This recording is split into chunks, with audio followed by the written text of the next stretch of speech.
Welcome to the Spartan Up Podcast. I'm Kevin Paulus, Jackson Bast, and McKaylee Effen here with you once again. And Thanksgiving just by. Jackson, the traveling man, how was the holiday getting back down to Alabama? I don't want to be a Debbie Downer, but I don't know what it is about people when they travel in the holidays, but some of the most entitled people. I'm going to give a really short story. On planes and stuff, is that what you're saying? Yeah, so like on my connecting flight, it's like, I don't know, 7 a.m. in the morning, and some lady, when we park, some lady from the back runs all the way to the front, and she stopped right next to me because it's been blocked up, but I'm pretty close to the front. Right. And some guy behind me in the row goes, "This is so disrespectful." She's like, "I'm sorry." He's like, "No, you're not."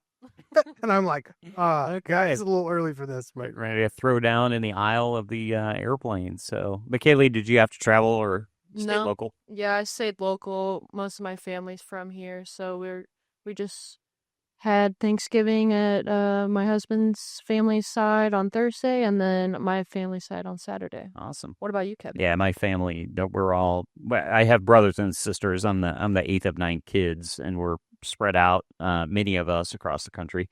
But every year we get together at my sister's place, so that's what we did. How did I not know you were 8 of 9? Yeah, huge family. That's close to 6. I have a brother and 7 sisters. So anyway, enough about me. Let's talk about Missouri Baptist sports, and I won't bury the lead as I often do on here, but let's talk a little bit about our women's volleyball team. Since we last spoke, they win 3-0 over Dillard in the opening round of the NAIA tournament. Now 30-5 on the year and headed to Sioux City, Iowa, along with Jackson Bass. So why don't you tell us a little bit about our women's volleyball team? Yeah, no, it was a good 3-0 sweep. Honestly, when they would talk about, I talked to Coach Young, I talked to Coach Oakes, and obviously they knew Dillard was going to be a tough one. They don't play conventional volleyball. So they had to make sure the girls didn't get too frustrated when they didn't do what normal volleyball teams did. They were able to get the sweep, that first set 25-20, second one 25-21, and the final set 25-18. Perini had 7 blocks along with Gabby Yakubansko, who happened to claim the kill record with 20 kills that evening. She broke the 20-year-long record of Anna Mercado, who was at 17:22, and now Gabby currently sits at 17:31 as they make the trek up to Sioux City. Yeah, and they'll play at least 2 more matches. And by the way, on an aside, I think, I don't know if it was you guys, if it was your boss, Tyler Andrus, but the video message from Anna when it was broken at the end, that was great work by you guys, whoever did that. So Did you try? On the inside, yes. Oh. So, coming up this week on Thursday? Yeah, they play Thursday. Yep. Number 20, Mobile. That's a 10 o'clock start in Sioux City.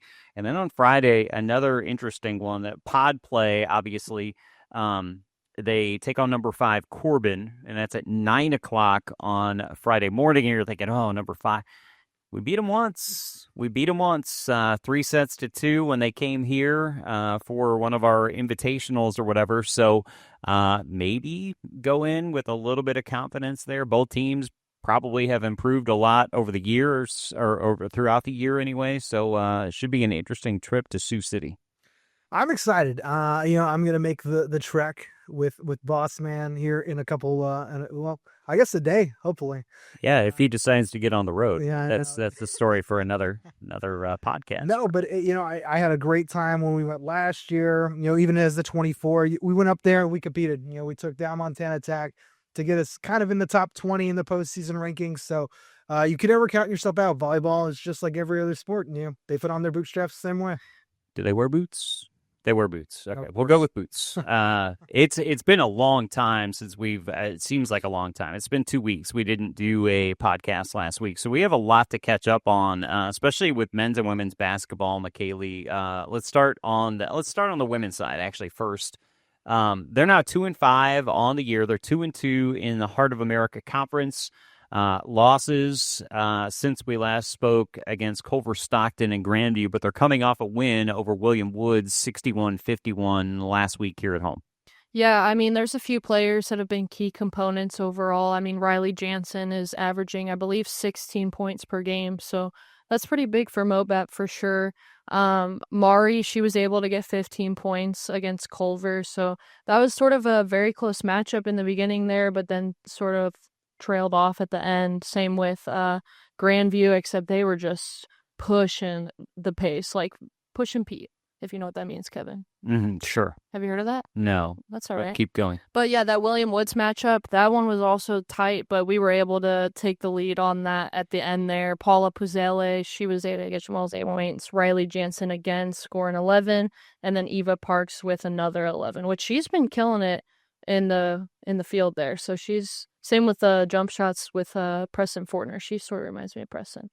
But to talk about next week, this week we'll be playing Graceland University in Lamoni on Saturday at noon. Yeah, Graceland 1-8 on the year. They're 0-3 in the heart of America, so a chance for the ladies to get a road victory in the heart of America as they look to improve on the 2-5 and 2-2 record. On the men's side, 8-0, still spotless on the year. They're 4-0 in the Heart of America Conference, beating Culver Stockton, beating Grandview in a 5-point affair, and then coming off a 10-point win over William Woods last week as well.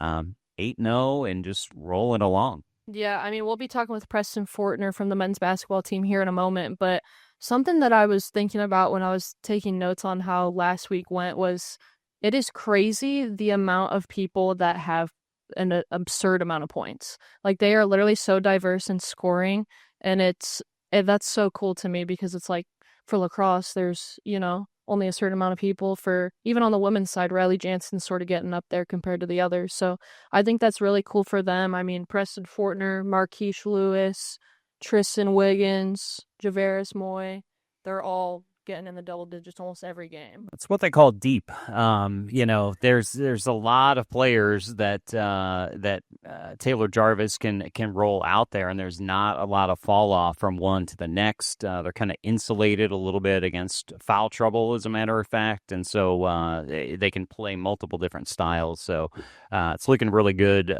for men's basketball this year. 4-0 in the conference. They will host Mission. We all will host Mission on Wednesday night. And then Saturday, biggest game of the year so far as they go to Graceland. Graceland's 8-2. They're 3-0 in the Heart of America Conference. So whoever wins that game will be the only remaining undefeated team in the conference. So it gets huge right away for men's basketball with that matchup against Graceland. Something else that I wanted to mention, I don't know if you guys remember, the ending of that Grandview game was insane. I mean, Kevin, you were screaming on that play-by-play. Don't you lie? Screaming, really? You're like, no, I know I was. No, it was crazy. I mean, Trevor was screaming, but then he was speechless. So then I didn't know even what to input for the stats. Trevor was running around just high-fiving people, like randomly. I was like, It's cracking me up. But yeah, Isaiah Dixon getting that dunk and then going all the way back and getting an insane block. Getting the block, yeah. And then the layup by Tristan Wiggins. And it went from a 1-point game to a 5-point win in a matter of like 40 seconds or something like that. Just a crazy finish. A lot of fun on that one. Let's move on. I'll talk a little bit about men's and women's bowling. They're coming off of an appearance at McKendree over the weekend. The men finished 18th out of 31 teams. The women were 4th out of 23, and they are now up to number 18 in the USBC rankings. It's the United States Bowling Council rankings, so number 18 in the country. I talked to Don Griffin this morning. We believe it is the highest ranking that women's bowling has ever had in the history of Missouri Baptist. It dates all the way back. We couldn't find records previous to 2007. So just doing really, really well on the women's bowling side. And in particular, Amber Lymanstall is ranked as the 4th best individual bowler in the USBC. Like, USBC, for those that don't know, That's NAIA. That's all of NCAA. It's just they just lump them all together into the USBC, which is why that number 18 ranking is really impressive too, because there's a lot of NCAA teams in there. But when you look at Amber in particular, 4th best bowler in the country according to the USBC. That's something. That's pretty impressive. Both teams are going to get ready to go play 2 tournaments actually in Vegas on December 18th and 19th, and then a second NAIA Invitational or something the 20th and 21st. So especially on the women's side, doing really, really well in bowling this year. Let's talk about wrestling. Enough said. Go, Jackson. Yeah, so our men's and women's wrestling team, we probably would have already gotten to talk about that. They haven't wrestled this past week, but the week before, the women traveled to the very, very tough Missouri Valley Open, which it's not a tough tournament on the men's side when they do that because they have a bigger tournament before, but the Missouri Valley Open is one of the toughest tournaments in season for women. So the women's out there, we have a lot of freshmen, not a whole lot of returners who went out there, but of course the name that we keep talking about, Logan Sumner, able to finish 8th on the weekend, went 4-3. I think to give you kind of a reference point, Josette Partney was one of our nationally ranked wrestlers, always in the top 10 last year. She finished 7th at this tournament last year. So very impressive finish by the 207 pounder. And then the men, so I also want to shout out Zoe Fries, who went 4-2 on the weekend. She lost in the Bloods, big name from Kuna, Idaho. I really just wanted to be able to drop it because I think the city Kuna is so cool. But then the men also made a little bit of a trek. They went down to, it was not Georgia. Is it Douglasville, Georgia? Somewhere in Georgia. It's all just one big state. So it is a giant state. And the men, of course, they had 3 placers in the gold division, which is kind of the elite bracket. Darren Mills went 6-1. He finished 5th. Got a technical foul over the number 11 guy. Brandon Bollinger finished 6th. He went 4-2 on the weekend with a major.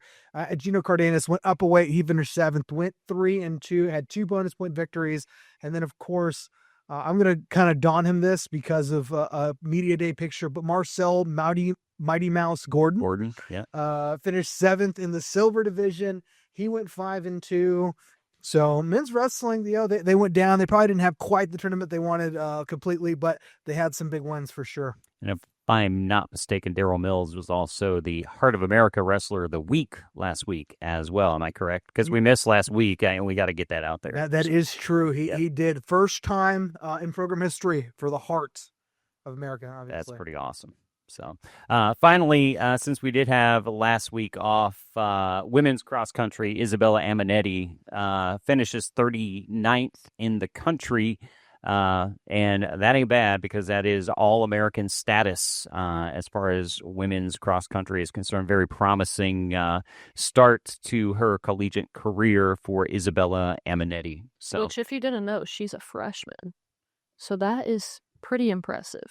Were you getting All-American your freshman year, Jackson? No, I barely finished 3rd at conference my freshman year.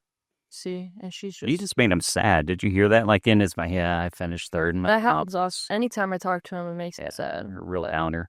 That's what's cool about our relationship. Yeah. Pick each other up, knock each other down. It's all good. It's only knocking down. She just knocks me down. Oh, okay, great. You used to. Well, let's knock down a break here real quick. We'll come back and we're going to talk to Preston Fortner. I won't. Trevor Rich and the two of you are going to take you over the interview with Preston Fortner. We'll have that in just a moment when we come back on the Spartan Up Podcast.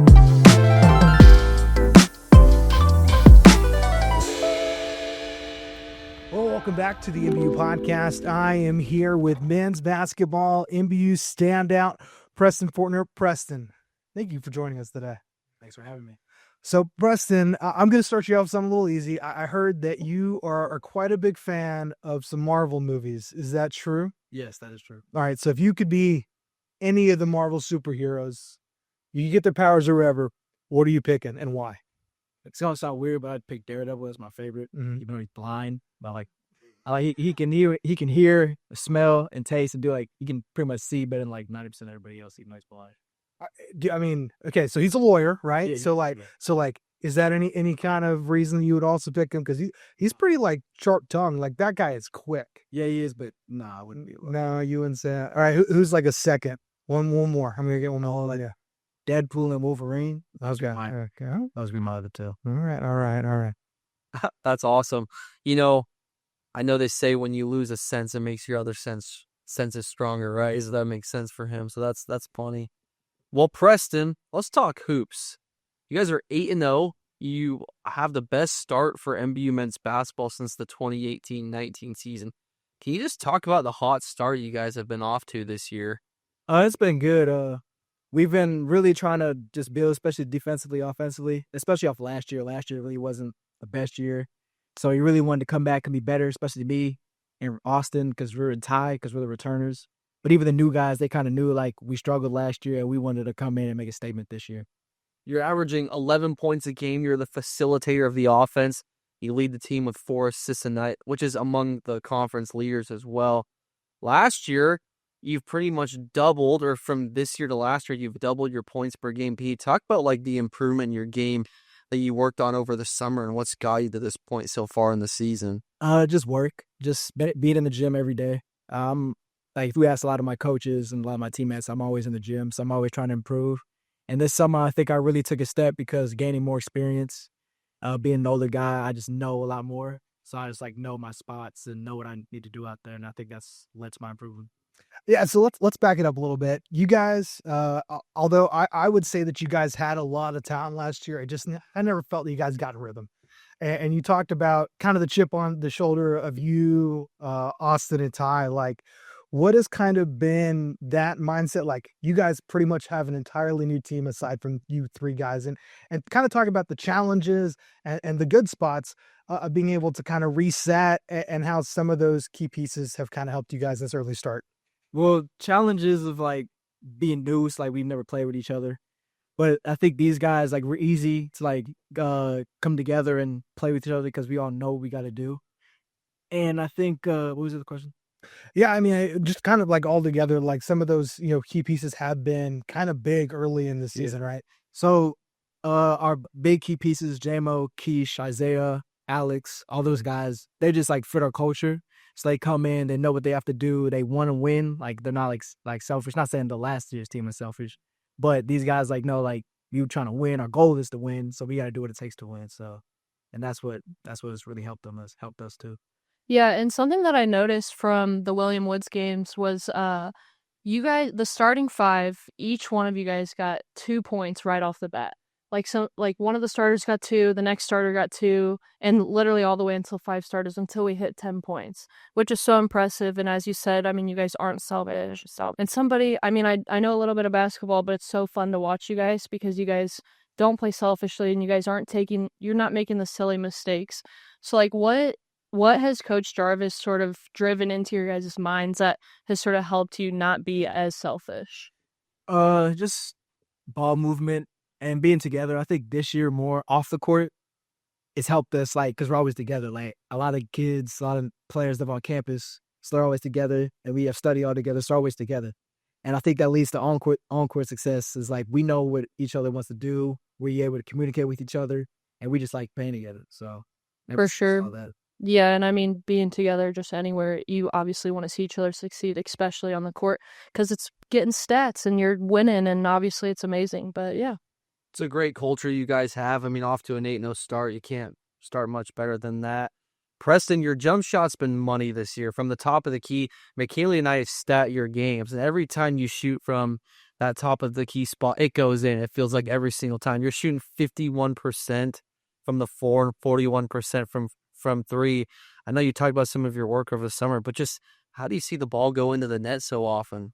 A lot of reps. I practice that shot a lot. Like, if you were to watch me, like, in workout when I'm up here, like, I shoot that shot a lot. Like, a lot of my shots are that.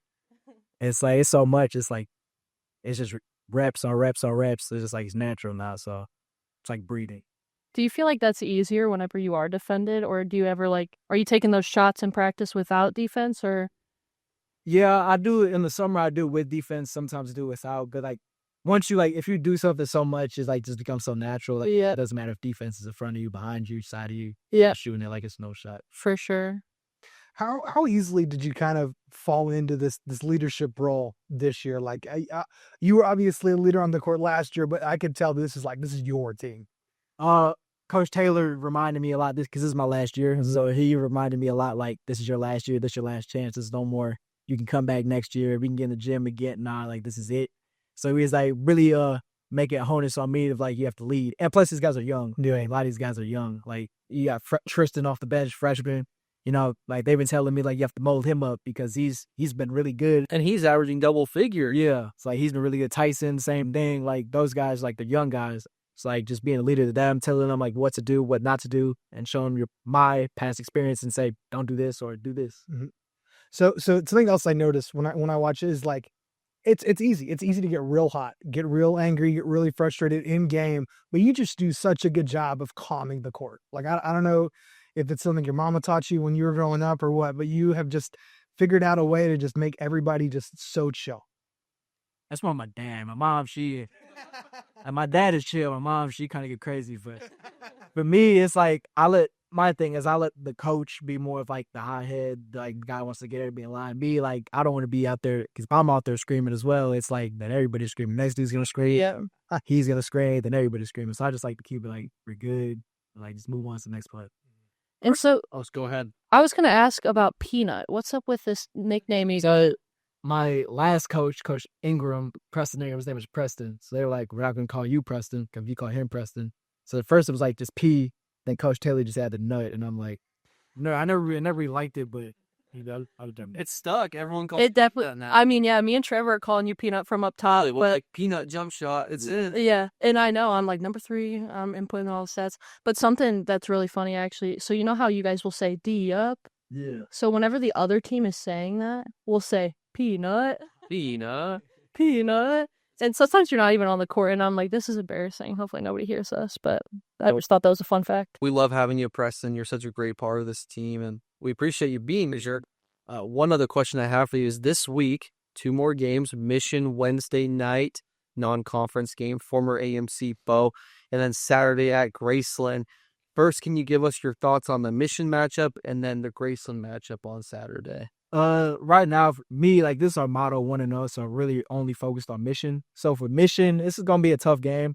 It's a fast-paced team. They like to get up and down a lot, so they like to try to score a lot of points, so we just got to really lock in on defense and keep everybody in front of us, keep out the paint, rebound, and do what we do on offense, and I think it'll be good. Is it, so you played 4 conference games, and then you had that exhibition against SIU. Do you look at non-conference games any different, or is it just all the same preparation? It's all the same. We keep it consistent, just 1-0. That's our motto, just 1-0. So it's all the same. No, nothing different. I love that. That's something that we did for the lacrosse team here at MBU. One question before we get you out of here. If you were not playing basketball for MBU, what would you be doing? You're basketball's life, Morris. What's your dream job outside of playing in the NBA, of course?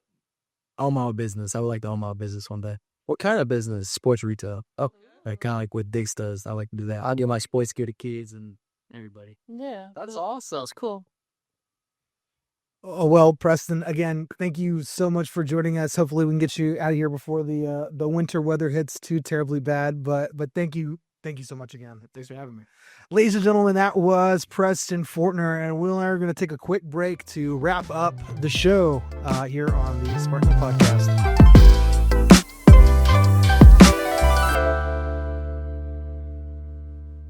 Welcome back as we wrap things up here on the Spartan Up Podcast. I'm Kevin, that's Jackson, and McKaylee. And as usual, the final segment of our show, we talk about what we are most excited about in the area of MBU athletics. And randomly, I'm going to pick Jackson to go first this week. I'm excited to finally get out of the office and make the trek up to Sioux City for Women's Volleyball Nationals. Excited to see us bring home a red banner next Tuesday. That's what I'm excited for. Absolutely. So, Just jinx it. and there was no such thing as jinx in sports. McKaylee, come on, you know this. My God is bigger than Jinx. Oh, there you go. Testify. My God. McKaylee, what are you most excited about? So, unfortunately, I'm not traveling with the volleyball team, but what I'm excited about is to still be in the office, but not have to sat a basketball game on Saturday, right? But you will on Wednesday. So. Yes. Wait, I don't even know if I'll even be in the office on Saturday. I don't think I'll be in the office this week, but I won't have to stat a basketball game like 3 times this week. Okay. Because it was insane. It was getting crazy. I mean, what kind of team has 5? Was it 5 home 4. games? 4, but It felt like 10. Yeah.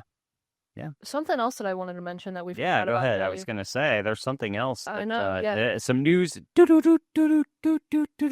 ahead. New news. New news. Gabby Jakubowska was able to get Canes Athlete of the Month, sponsored by Canes, but also sponsored by MBU Athletics. But as well as Gabby, there was Javaris Moy. He also was Canes Athlete of the Month for November. So congrats. Women's volleyball, men's basketball. So, which is a great segue. You didn't know this, but into my what I'm most excited about. Obviously, that matchup, men's basketball matchup with Graceland on Saturday. New conference, and we really get to kind of see if we're for real as a contender in the Heart of America Conference when you play against the only other team that is undefeated, and you have a to use a baseball reference, but you win that game on Saturday, you're either a game or a game and a half up on everyone else that is trying to chase you in the conference. So it's a huge matchup on Saturday, and that is what I am most excited about. So I thought the segue was going to be Canes. You were going to talk about how excited you are for Canes. yeah, well, I'm excited about Canes. But I'm excited about the McRib. Or so. No, We'll I'm talk not. about that. No, let's not talk about that on the. Yeah, that's Comment McRib if you've been listening this whole time. Oh my goodness. Okay, we're out of control. We should end this. Anything? Did we forget anything? Anything that you guys want to throw in there? No. Holiday wishes. Christmas Merry requests. Christmas to everyone. Stay safe. Yeah, and you'll have have- time on that one. Yeah, Cool, stay cool. safe in the snow is right. As we're recording this, it's a winter wonderland outside, and I told these guys it took me about an hour, not to make it personal, but it took me about an hour to get to work. I made it about halfway up the hill to Lot E and just had to park on the side of the road because it was so bad out there. But anyway, stay safe, and thanks so much for listening in this week, and we'll catch you next week on the Spartan Up Podcast.